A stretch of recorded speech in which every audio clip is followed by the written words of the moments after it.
बिस्मिल्लाहिर्रहमानिर्रहीम। अस्सलामु अलैकुम वरहमतुल्लाहि वबरकातुहू। अल्हम्दुलिल्लाह। आज हमारा उर्दू ज़बान की तीसरी किताब का 53वां सबक शुरू हो रहा है। ज़िराअत, खेती के काम। आपने ये तो फरमाया था कि खेती के कामों को ज़िराअत कहते हैं। अब मेहरबानी फरमा कर ये बता दीजिए कि ज़िराअत के लिए क्या क्या चीज़ें ज़रूरी हैं। सुनो। ज़मीन। अव्वल तो बड़ी चीज़ ज़मीन है। जो ज़मीन न हो तो खेत कहाँ बनाएं। अगर खेत न हो तो गल्ला जिसके खाने पर हमारी जिंदगी का मदार है क्यों कर पैदा हो।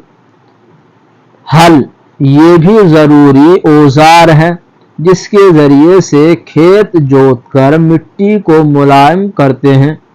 जमी जमाई सख्त मिट्टी में बीज नहीं बोया जा सकता। अगर हल ना हो तो तुम ही बताओ खेत क्यों कर जोतें। सरावन, इस औजार से जोते हुए खेत के ढीले टूट फूट कर मिट्टी बारीक होती, ऊंची नीची मिट्टी बराबर होकर दब जाती और खेत चौरस बन जाता है। बैल, ये तो बहुत ही बड़ा मददगार है। जो बैल ना हो तो हल और सरावन कौन चलाए। बीज बोने के लिए खेत क्यों कर तैयार हो। बीज असल चीज ये है जिससे नया पौधा पैदा होता है।